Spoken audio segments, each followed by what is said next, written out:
In the hotel in the Rue de Saint-Germain-des-Prés, the Albert de Morcerf had chosen for himself and his mother the second floor, composed of a small apartment, was rented to a very mysterious personage, a man whose face had never been seen when he entered or left the hotel, even by the concierge, for in winter he buried his face in a large red scarf, and in summer he always blew his nose just as he was passing the concierge's window. His visits were usually quite regular. It was always nearly toward 4 o'clock that he took possession of his apartment, in which he never spent the night.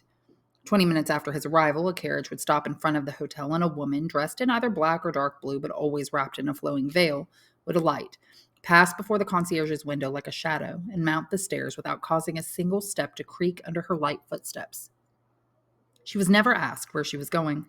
Her face was therefore also completely unknown to the two concierges, perhaps the only members of the vast brotherhood of Paris concierges who were capable of such discretion. It goes without saying that the woman never went any higher than the second floor. There she would scratch on the door in a certain way. It would then be opened to her and closed tightly behind her. The same maneuvers were employed for leaving the hotel. The woman, always veiled, would leave first, climb into her carriage, and drive off, sometimes in one direction, sometimes in another. 20 minutes later, the man, his face sunk down into a scarf or hidden by a handkerchief, would come out and also disappear. The day after the Count of Monte Cristo paid his visit to Baron Danglars, the day of Valentine's funeral, the mysterious tenant arrived at 10 o'clock in the morning instead of 4 o'clock in the afternoon. Shortly afterward, without maintaining the customary interval, a carriage drew up and the veiled lady ran up the stairs. The door opened and closed behind her, but before it had closed, she cried out, "Oh, Lucien!" The concierge involuntarily overheard this exclamation and learned for the first time that his tenant's name was Lucien, but being a model concierge, he promised himself he would not tell his wife. "What's the matter?" asked the man whose name had been revealed through the veiled lady's anxiety and agitation. "Can I count on you?" "Of course you can, you know that. But tell me, what's the matter? Your note this morning frightened me." "Lucien, my husband left last night." "Left? Monsieur Danglars has left? Where did he go?" "I don't know." "Do you mean to say he's left for good?" "I think so. He left me a letter. Here, read it." Madame Danglars drew out an unsealed letter and handed it to Debray. He took it and read this salutation: "My dear and very faithful wife." He stopped unconsciously and looked at Madame Danglars, who blushed to the roots of her hair. "Read," she said. He looked back at the letter and read the following: "When you read this letter, you will no longer have a husband. Oh, don't alarm yourself too violently. You will no longer have a husband in the same sense that you no longer have a daughter. In other words, I will be on one of the 30 or 40 roads that lead out of France. I owe you an explanation, and you are just the woman to understand it perfectly. I was asked for a payment of 5 million francs this morning, and I made it, but it was followed almost immediately by another request for the same sum, which I postponed until tomorrow. I am leaving today in order to avoid that tomorrow, which would be unbearably disagreeable to me. You can understand that, can't you, my darling wife? You can understand it because you know as much about my affairs as I do. In fact, you know more about them than I do, because if someone were to ask me to tell what had happened to a good half of my fortune, which was once considerable, I would be unable to reply, while I am sure that you would be able to give a very good answer. Have you ever admired the swiftness of my fall, madam? Have you ever been a little dazzled by that sudden melting away of all my gold? As for myself, I'll admit that I am completely baffled. I hope only that you have been able to find a little gold in the ashes. It is with this consoling hope that I leave you, my dear and very prudent wife, without having the slightest scruple about abandoning you. You still have certain friends, the ashes I mentioned above, and best of all, the freedom which I hasten to give to you. And now allow me to add a more personal explanation. As long as I believed you to be working for the welfare of our family and the fortune of our daughter, I philosophically closed my eyes. But now that you have brought our family to utter ruin, I refuse to serve as the foundation of someone else's fortune. You were rich, but little respected when I married you. Excuse me for speaking so frankly, but since you will probably be the only one to read this, I see no reason why I should mince words. I increased our fortune, which grew steadily for 15 years until a series of disasters, still incomprehensible to me, destroyed it through no fault of my own. You, on the other hand, worked only to increase your own fortune, and I am convinced that you have succeeded quite well. I leave you, therefore, as I found you, with considerable wealth, but little honor. From now on, I am also going to work only for myself. Please accept my gratitude for the example you have set for me. Your devoted husband, Baron Danglars. Madame Danglars watched Debray as he read this long and painful letter. Once or twice she saw him change color despite his well-known self-control. He carefully folded the letter when he had finished reading it and remained thoughtfully silent. "Well?" asked Madame Danglars with an anxiety that was easy to understand. "Well?" repeated Debray absently. "What ideas does the letter inspire in you? It's quite simple. It inspires in me the idea that your husband left with certain suspicions in his mind." "Of course, but is that all you have to say to me?" "I don't understand," said Debray coldly. "He's gone. Gone for good. He'll never come back." "Oh, don't think that," said Debray. "No, he won't come back. I know him. He's inflexible where his own interest is concerned. If he'd thought I might be useful to him, he'd have taken me with him, but he's left me behind in Paris, which means that our separation will further his plans. It's therefore irrevocable, and I'm free forever," added Madame Danglars with a supplicating expression. But Debray left her in that attitude of anxious interrogation without answering her. "Have you nothing to say?" she asked finally. "I have only a question to ask you. What are you going to do?" "I was going to ask you that," said Madame Danglars, her heart pounding. "You want to ask me for advice?" "That's right. I want to ask you for advice," replied Madame Danglars, her heart sinking. "Since you've asked me," replied Debray coldly, "I advise you to travel." "Travel!" murmured Madame Danglars. "Certainly. As your husband says, you're rich and perfectly free, and it seems to me an absence from Paris will be absolutely necessary to you after the double scandal of your daughter's broken engagement and your husband's disappearance. You must make sure that everyone knows you've been abandoned and believes you to be poor. Remain in Paris for 2 more weeks and tell all your friends how you've been abandoned. They'll repeat it to everyone else. Then leave your house, leaving your jewels behind, and everyone will sing your praises. People will then know you've been abandoned and will believe you to be poor. For I alone know your financial situation, and I'm ready to settle accounts with you as an honorable partner." Madame Danglars listened to these words with a horror and a despair equal to Debray's calm and indifference. "Abandoned!" she repeated. "Oh, yes, I'm abandoned. No one can doubt that." This was all that the Baroness, proud and still deeply infatuated, could reply to Debray. "But you're rich, very rich, in fact," continued Debray, taking a number of papers from his portfolio and spreading them out on the table. Madame Danglars was absorbed in stifling the pounding of her heart and holding back the tears she felt welling up in her eyes. Finally, her sense of dignity won out, and while she failed to still the beating of her heart, she managed not to shed a single tear. "We've been partners now for 6 months," said Debray. "You furnished an initial capital of 100,000 francs. We formed our partnership in April and began our operations in May. In May, we made 450,000 francs. In June, our profits went up to 9,000.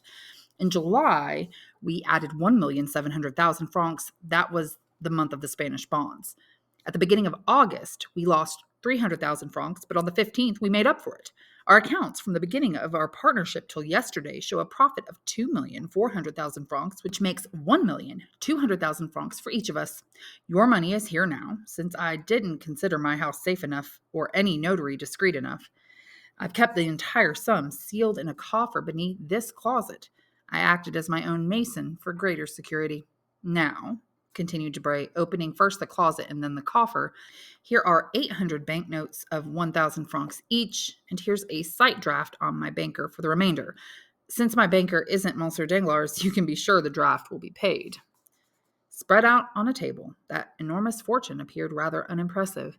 Madame Danglars, her eyes dry but her chest swollen with sobs, picked it up and stood silently waiting for a kind word to console her for being so rich. But she waited in vain.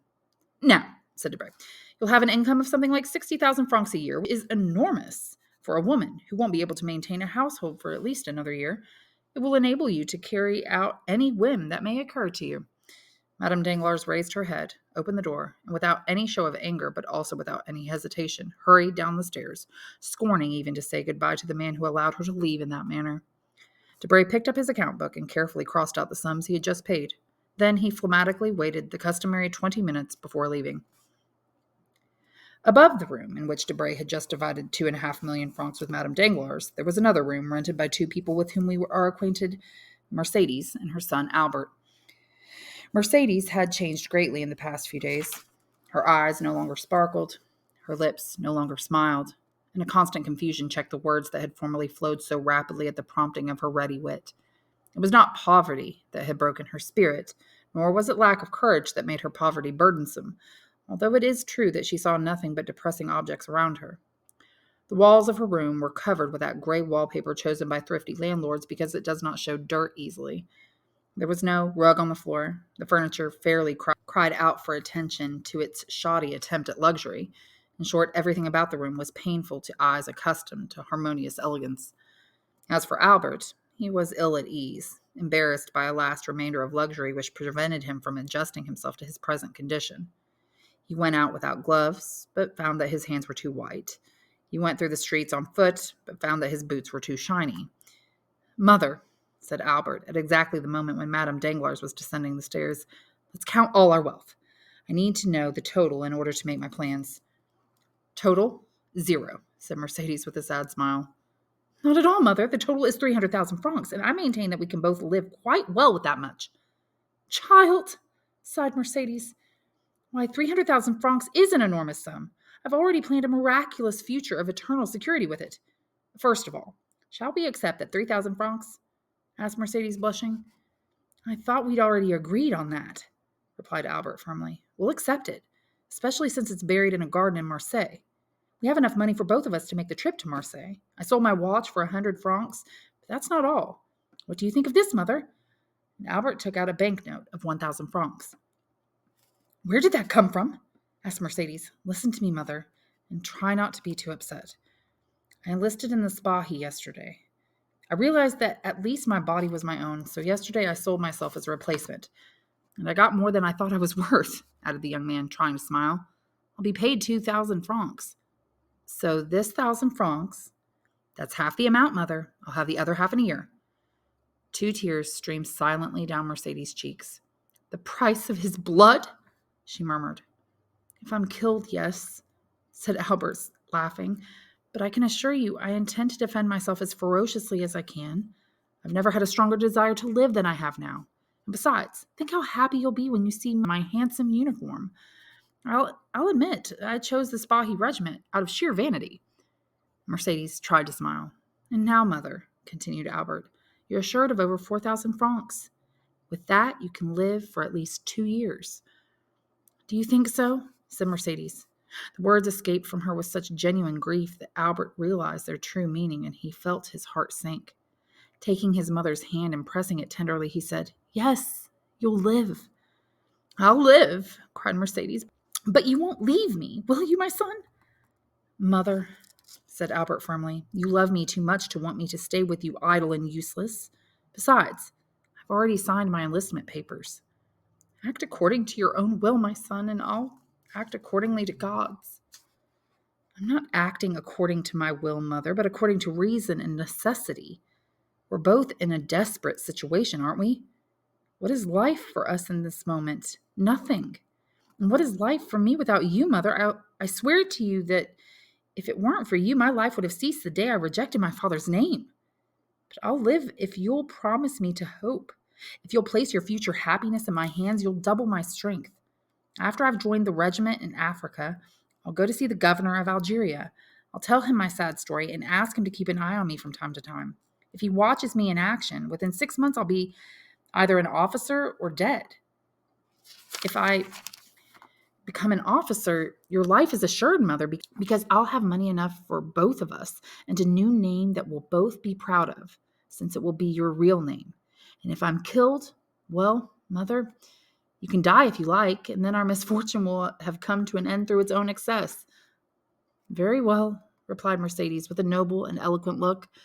"You're right, my son. Let's prove that we're at least worthy of being pitied. You can leave for Marseille this very day, mother. I've already made all the arrangements for your trip." "But what about you, Albert?" "I'll have to stay in Paris for another 2 or 3 days. I need certain recommendations and certain information about Africa. I'll rejoin you in Marseille." "So be it, then. Let's leave." said Mercedes, wrapping herself in the only shawl she had taken with her. Albert hastily collected his papers, rang to pay the 30 francs he owed to the hotel keeper, and offering his arm to his mother, began to descend the stairs. A man was walking down ahead of them. Hearing the rustle of a silken dress, he turned around. "Debray!" exclaimed Albert. "You, Morcerf!" replied the minister's secretary, stopping short. His curiosity proved stronger than his desire to remain incognito. Besides, he had already been recognized. Then, in the semi-darkness, he noticed the still young figure and the black veil of Albert's companion, and said with a smile, "Oh, excuse me, Albert. I'll leave you alone." Albert understood Debray's thought. "Mother," he said, turning to Mercedes, "this is Monsieur Debray, secretary to the Minister of the Interior and former friend of mine." "What do you mean by former?" stammered Debray. "I say that because today I no longer have any friends, and I must not have any. I thank you for being kind enough to recognize me."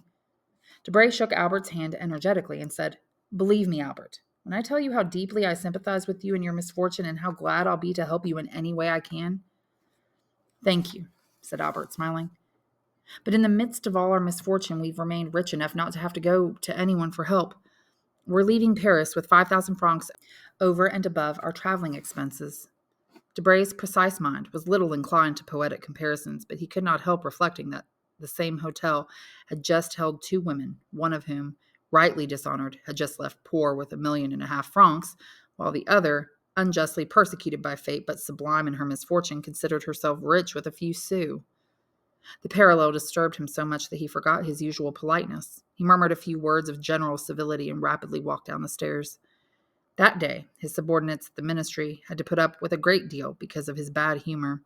That evening, he made himself the owner of a fine house, located on the Boulevard de la Madeleine, and bringing in an income of 50,000 francs a year. As he was signing the deed toward 5 o'clock in the evening, Mercedes, after tenderly kissing her son and being tenderly kissed by him, climbed into a stagecoach and departed. A man watching her departure from A man watched her departure from a hidden vantage point. Passing his hand over his forehead, he said to himself, "How can I give back the happiness I've taken away from those two innocent creatures? God will help me."